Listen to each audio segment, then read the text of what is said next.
আমরা আপনাদেরকে স্পেশালি আমাদের যারা মাদ্রাসার ভাইরা রয়েছেন, আমি আমার জায়গা থেকে এটা ফিল করি, আপনারা যতটুকু স্পিরিট জজবা ধারণ করে রাজপথে নামেন, ততটুকু কয়জন মানুষ পারে সেটা নিয়ে আমাদের মধ্যে অনেক প্রশ্ন আছে, খুবই কঠিন। তো আপনারা যে ভূমিকাটা পালন করেছিলেন এই অভ্যুত্থানে আন্দোলনে, এই ভূমিকা আমরা আগামীতেও দেখতে চাই। এটা সময়ের প্রয়োজন। আমরা হয়তো শুরুতে একজন হতে পারি, কিন্তু 5 অগস্ট এটার প্রমাণ যে আমরা যদি সত্য আর ন্যায়ের সাথে থাকি, দিন শেষে গিয়ে আমরা কোটি জনতাতে পরিণত হব। অন্যায় যদি কেউ করে, সে যেই হোক, কোনো সমন্বয়কারী হোক, রাজনৈতিক দলের হোক, তার বিরুদ্ধে আপনারা কথা বলবেন। আবার কেউ যদি বিপথে যায়, এই স্পিরিটটাকে ধারণ না করে, সে যেই পথেরই হোক না কেন, তার বিরুদ্ধেও আপনার দাঁড়াতে হবে। এক্ষেত্রে আরেকটা গুরুত্বপূর্ণ অংশীদার হচ্ছে রাজনৈতিক দলগুলো। রাজনৈতিক দলগুলো যদি তাদের জায়গা থেকে এই মানসিকতাটা প্রদর্শন না করে যে এখন এত জুলুম, নির্যাতন, অত্যাচারের পরে এমন একটা নতুন বাংলাদেশ এসেছে, এত মানুষ রক্ত দিল, জীবন দিল, এখানে বাংলাদেশের মানুষের প্রায়োরিটি সবার আগে হওয়া উচিত, তাহলে এই কাজগুলো পরিচালনা করা খুবই টাফ।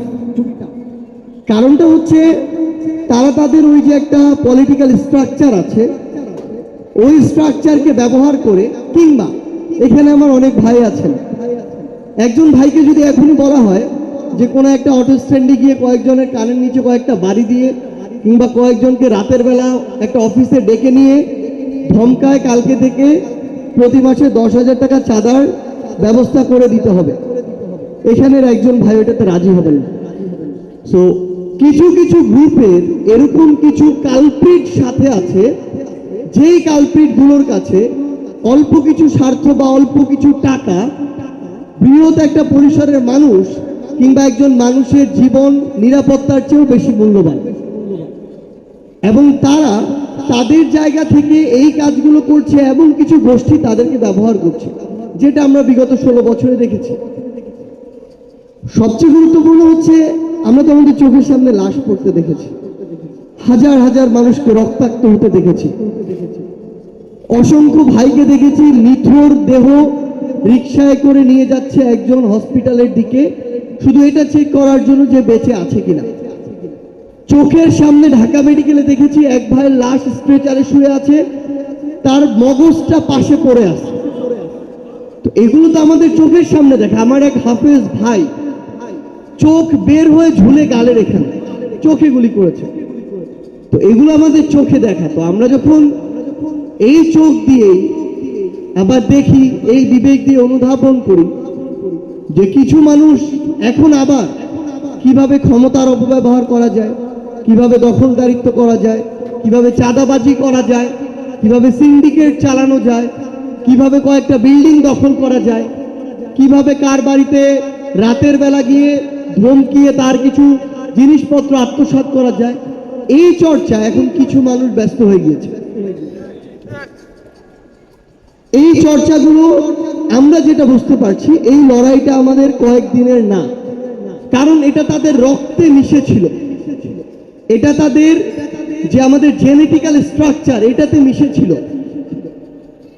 আমরা দেখছি এখন প্রত্যেকটা জায়গায় আমাদের এক ভাই, এক শহীদ ভাইয়ের মা, উনি মামলা করেছেন, উনাকে গিয়ে স্পষ্ট বলা হচ্ছে ওই মামলায় এই 20টা নাম ঢুকাতে হবে, কিন্তু তাদের কোনো সম্পৃক্ততা নাই। কেন ঢুকাতে হবে? এই 20টা নামকে তারা তাদের মতো করে কবজায় আনবে, হয় আর্থিক সহযোগিতা নিবে, না হয় অন্য কোনোভাবে তাদের কাছ থেকে অন্য কোনো সাপোর্ট নিবে। একজন শহীদ ভাইয়ের মাকে এটা করতে বাধ্য করা হচ্ছে। আবার কিছু শহীদ পরিবারের কাছে যাওয়া হচ্ছে লিস্ট নিয়ে, যে এই লিস্ট ওনারা হবে আসামি, আপনি বাদী হয়ে মামলা করবেন, আপনাকে এই এই সুবিধা দেওয়া হবে। সুবিধা তাদের কাছে বড় কথা না, এমনভাবে তাদেরকে থ্রেট করা হচ্ছে যে তাদেরকে ওই এলাকায় বসবাস করার জন্য, ন্যূনতম নিরাপত্তার জন্য হলেও ওই মামলার দিকে যেতে হচ্ছে। কারা করেছে বা কারা করছে, তাদের একটা বড় অংশ আমাদের সাথেও আন্দোলনে ছিল। এটাই সত্য কথা যে তখন তাদের হয়তো একটা স্বার্থ ছিল, এখন আরেকটা স্বার্থ। আবার এখানে আমরা এমন কিছু ভাই দেখতে পাচ্ছি সো কল্ড আমাদের আন্দোলনকারী, যারা এখন তাদের জায়গা থেকে নতুন করে আমাদের বিরুদ্ধে যারা গুলি চালিয়েছে, আমাদেরকে যারা রাস্তায় ফেলে পিটিয়েছে, তাদেরকে অর্থের বিনিময় হোক, অন্য কোনো কিছুর বিনিময় হোক, তাদেরকে পুনর্বাসন করছে। চোখের সামনে স্পষ্ট তারা আবার রাস্তা দিয়ে হেঁটে যাচ্ছে, বাইকের পিকআপ বাড়িয়ে তারা এগিয়ে চলছে। তারা আমাদের আন্দোলনকারী আহত ভাইদেরকে বলছে আর কয়েকটা দিন অপেক্ষা কর, তারপর দেখবো তোরা তো অনেক বড় আন্দোলনকারী হয়ে গিয়েছিলি, তোদের অবস্থা কি হয়। কার প্রোটেকশনে? একটা গোষ্ঠীর প্রোটেকশন। আমরা আমাদের জায়গা থেকে শুধু একটা জিনিস আপনাদের উদ্দেশ্যে বলি, আমরা যে জিনিসটা অনুধাবন করছি, যেই প্রত্যাশা আমরা করে অভ্যুত্থান করেছি, এই প্রত্যাশার বাস্তবায়ন কয়েক মাসে সম্ভব না। এই প্রত্যাশার বাস্তবায়ন হয়তো 2-4 বছরেও সম্ভব না। কিন্তু এই প্রত্যাশা অনুযায়ী যে কাজ, আমাদের যে লড়াই, আমাদের যে প্রতিবাদ, এটা জারি রাখাটা সবচেয়ে গুরুত্বপূর্ণ। বাংলাদেশ আর্থসামাজিকভাবে হোক, কালচারালি হোক, প্রশাসনিকভাবে হোক, যে কোনো দিক থেকে যেই জায়গায় থাকা উচিত ছিল, সেটা ভারতীয় আগ্রাসনের কারণে হোক। এই আগ্রাসন তো ভারত চাইলে এসে করতে পারতো না, করতে দেয়া হয়েছে। এটা হচ্ছে সবচেয়ে বড় সত্য। এবং এই খুনি হাসিনা শুধু ক্ষমতায় টিকে থাকার জন্য সেটা করতে দিয়েছে। এবং একটা দেশের পররাষ্ট্রনীতি কিংবা তার সাথে সম্পৃক্ত মানুষগুলো কতটা মানে বেহায়া এবং নির্লজ্জ হয় যে পুরো দেশের মানুষ যাকে মানে ঝাড়ু পেটা করে এক প্রকার দেশ থেকে বের করে দিল, তাকে আবার আশ্রয় দেয়। এইটুকু কমন সেন্স ওই পলিসি মেকারদের থাকা উচিত যে ওকে ফাইন, আমি তো তাকে প্রোটেকশন দিব যেহেতু সে আমার দাসী ছিল, কিন্তু প্রোটেকশন তো এমন নগ্ন হতে পারে না। প্রোটেকশন কোনো একটা পৃথিবীর কত আইল্যান্ড তো আছে, সেদিকে নিয়েই সেফটি প্রোটেকশন দিতে পারত। কিন্তু তারা যদি এই দেশের মানুষকে, যারা এতদিন ধরে জুলুম করেছে, অত্যাচার করেছে, নির্যাতন করেছে, তাদেরকে এভাবে নগ্ন প্রোটেকশন দিয়ে আমাদের সাথে সম্পর্ক স্বাভাবিকের আলাপ দেয়, সেই আলাপ আমাদের কানে ঢুকে না। এবং ঢুকলেও এক কান দিয়ে ঢুকে আরেক কান দিয়ে আমরা বের করে দিই। আমরা আর কথায় বিশ্বাসী না, আমাদেরকে কাজে দেখাতে হবে যে তারা আমাদের প্রতিবেশী দেশ, তারা প্রতিবেশী দেশের মতো ততটুকু ইন্টিগ্রিটি এবং ডিগনিটি মেনটেন করে আমাদের এই আন্তঃরাষ্ট্র সম্পর্কটা রাখতে চায়। এখন সবচেয়ে গুরুত্বপূর্ণ হচ্ছে এই যে আগ্রাসনটা খুনি হাসিনা এবং তার রেজিম করতে দিল, এই আগ্রাসন এখনো শেষ হয়নি। প্রত্যেক পরতে পরতে এই আগ্রাসনের উপাদানগুলো এখনো আছে। আমাদের জায়গা থেকে যে বিষয়টা আমাদের মনে হচ্ছে, এই আগ্রাসনের বিরুদ্ধে লড়াইটা জারি রাখা সবচেয়ে গুরুত্বপূর্ণ। এবং এর জন্য বেশ কিছু স্টেক হোল্ডার আছে, যেগুলোর চর্চা, যেগুলোর প্র্যাকটিস আমাদের করতে হবে বিভিন্ন ফরম্যাটে। যেমন এই মাদ্রাসার অনেক, আমাদের এই পয়েন্টের অনেক ছবি আমাদের কাছে আছে, অন্তত 5,500 এই অভ্যুত্থানের ভিডিও, কিভাবে নির্মম নির্যাতন করা হয়েছে, আমাদের ভাইদেরকে গুলি করা হয়েছে, হত্যা করা হয়েছে, এমন অন্তত 5,500 ভিডিও আমাদের কাছে আছে। প্রায় 1.5 লক্ষ ছবি আমাদের কাছে আছে। তো আমরা তো দেখেছি যে আমাদের এই মাদ্রাসারই অনেক ভাই, তখন সময়ের প্রয়োজন ছিল, কারণ পাঞ্জাবি পায়জামা টুপি দাড়ি দেখলে টার্গেট কিলিং করা হতো। এই জন্য অনেক আমাদের এখানে এই ভাই ছিল যারা তখন সময়ের প্রয়োজনে টি শার্ট পরে, ট্রাউজার পরে রাজপথে নেমেছিল। এখন আমাদের বাংলাদেশটা যেই অবস্থানে থাকা প্রয়োজন ছিল সকল দিক থেকে, বিভিন্ন আগ্রাসনের কারণে বাংলাদেশ কিন্তু ওই জায়গায় নেই, ওইখান থেকে নেগেটিভ অবস্থানে আছে। সবচেয়ে গুরুত্বপূর্ণ বিষয় হচ্ছে ওই নেগেটিভ জায়গা থেকে, ধরেন এটা নেগেটিভ 10 ছিল, -10, চাইলেই 1-2 বছর এটা +10 হবে না।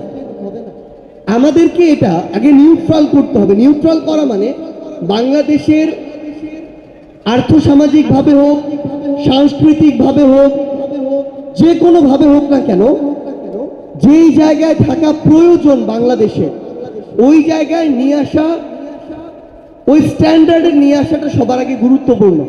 এটা আবার -10 থেকে 0 হয়ে যাবে না, -10 থেকে 9 হবে, 8 হবে। এটা করার জন্য আমাদের কৌশলী ভূমিকায় যেতে হবে, যেই কৌশলটা আপনারা আন্দোলনের সময় নিয়েছিলেন। এখন ধরন সেটা হবে না, কিন্তু কৌশল নিতে হবে, এটার কোনো বিকল্প নাই। আমাদেরকে এটাও মাথায় রাখতে হবে, জিও পলিটিক্সের একটা ডিমান্ড আছে। আমাদের এটাও মাথায় রাখতে হবে, যারা ইন্টারন্যাশনাল লবি তাদের একটা প্রভাব আছে।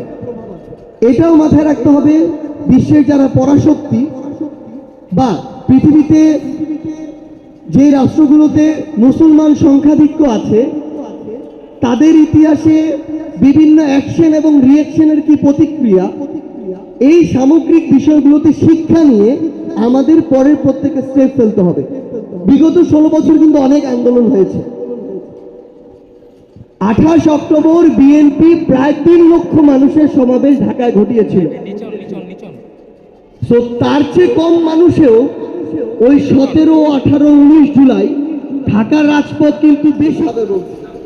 এটাও বলে দিলাম, এই ইতিহাস পর্যালোচনা করা, অ্যাকশন রিঅ্যাকশন পর্যালোচনা করা, সেই অনুযায়ী স্টেপ নেওয়াটা খুবই গুরুত্বপূর্ণ। বিগত 16 বছরে অনেক আন্দোলন হয়েছে, সফল হয়নি। আগামী 16 বছরে হতো না, আমরা লিখে দিচ্ছি হতো না। হতো না এই কারণে, কারণ যারা বা যাদের নেতৃত্বে বিগত 16 বছরে সবচেয়ে বড় আন্দোলনগুলো হয়েছে তাদের নেতারা তলে তলে নেগোসিয়েশন করেছে।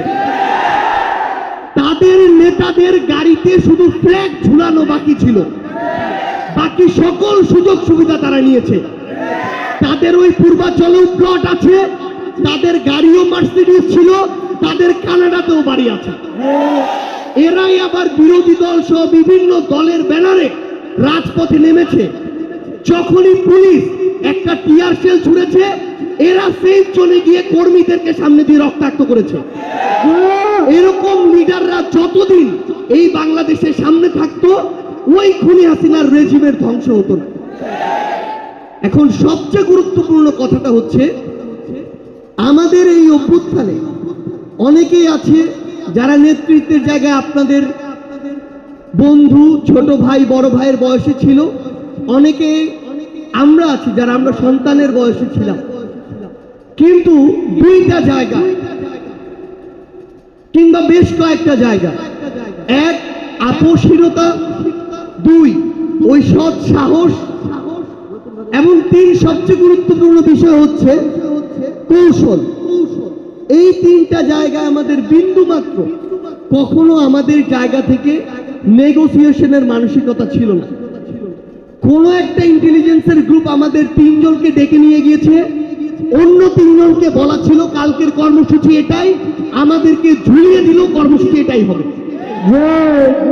আমাদের যখন 6 জনকে ডিবিতে নিয়ে যাওয়া হয়, তার আগে এটা এইভাবেই বলা ছিল যে আমাদের প্রথম লেয়ারের কাউকে নিয়ে যদি যে কোনো কিছু বলানো কিংবা করা হয়, দ্বিতীয় লেয়ার জীবনের বিনিময় হলেও যেটা সময়ের ডিমান্ড, ওই কর্মসূচি দিয়ে তারপরের দিন থেকে বাংলাদেশে আন্দোলনটা চালিয়ে যাবে।